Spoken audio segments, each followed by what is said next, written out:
Tomorrow I'm going to do 135k of gravel goodness to see if the spirit of gravel still exists. But first, let's dress up like idiots and do a fancy dress hill climb.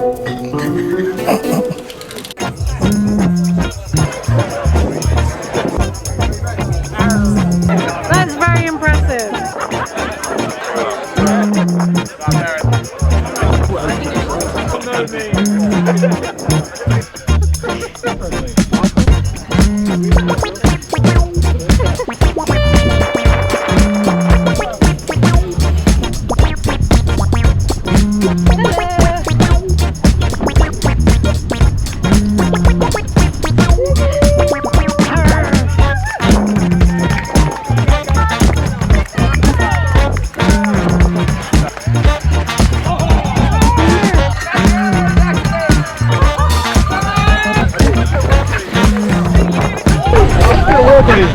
The unicorn's taking me!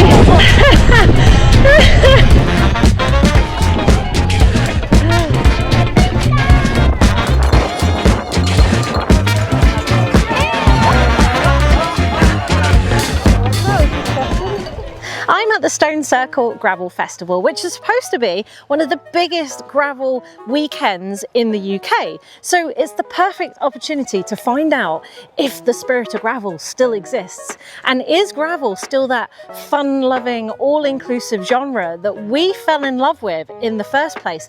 Or has the introduction of high-priced bikes and UCI races made it all become serious and elitist, just like the other genres we were trying to avoid?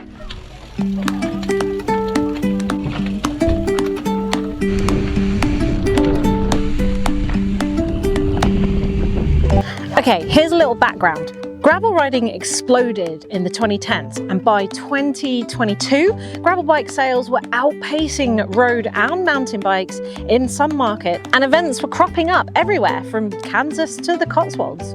In the UK, gravel searches hit record highs by 2023, outpacing road bike searches for the first time.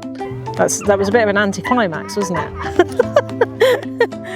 And by 2023, gravel bikes overtook road bikes in UK Google searches. Okay, so it smells a bit fishy around here.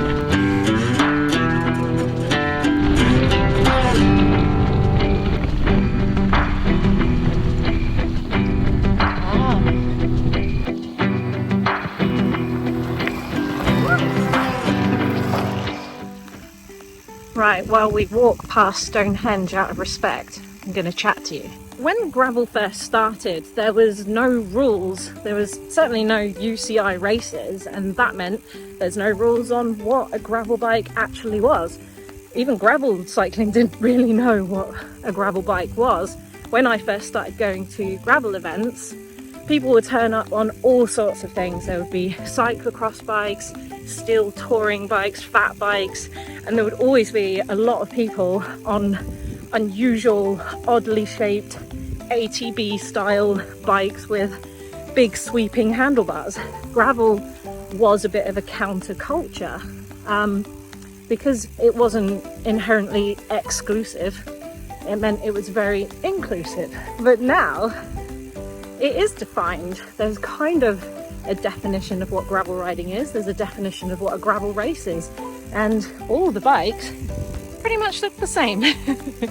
There's a definition of what a gravel bike is. And here, yeah, everyone's bike kind of looks the same and everyone's dressed the same. Things have changed. But is that a bad thing? I don't know. So why did everyone fall in love with gravel? I guess for roadies it meant that you were free from all of the rules, the sprinting up hills and the worry about being dropped from a chain gang. For mountain bikers, it was a break from shred culture. You didn't have to square off a corner or do a whip over a tabletop. And I think this is why a lot of mountain bikers say that gravel is just XC riding. Well, actually, I guess it just reminds us that we can just go out and ride our bike. So perception is the real power player here. To the general public, road cycling is pretty intense and mountain biking is pretty intimidating.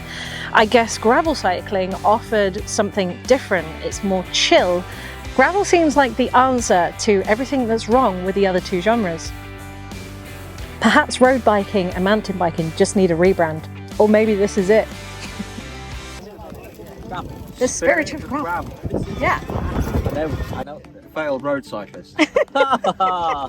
Spirits of gravel is a Castelli thing, isn't it? Nathan Haas. They go to events and they give out the spirits of gravel. So whenever you hear spirit of gravel now, I always think of. They tried to steal the phrase. Yeah, they have, and then they've branded it to sell kit. My worst fears confirmed. From what I've seen from this event, people mucking in and helping each other. People who've helped fix other people's bikes. Somebody else apparently gave their handlebar to someone at the first feed stop. No way. Yeah, I think the spirit of gravel is community, basically. Oh, what is the spirit of gravel? It's about community, freedom, and just enjoying the nature. We crossed over probably about 5-6 years ago, and probably do about half our riding now on gravel bikes. It's just more relaxed, it's more social. The events are so much better. Phew.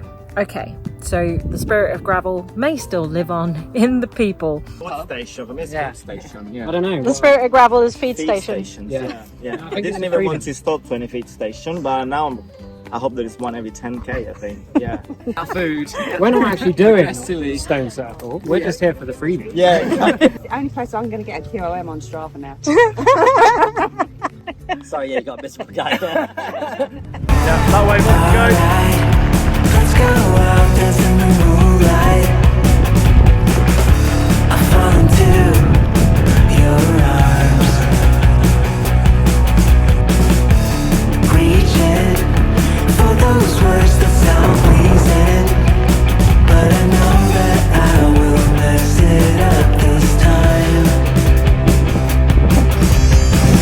Now that I've got your attention, the chance is mine.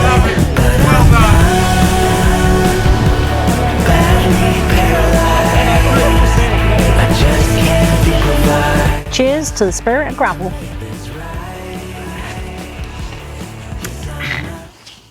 At the end of the day, inclusivity means welcoming everyone, even if they turn up on a carbon bike with wireless group set and matchy-matchy lycra. Not naming any names, obviously.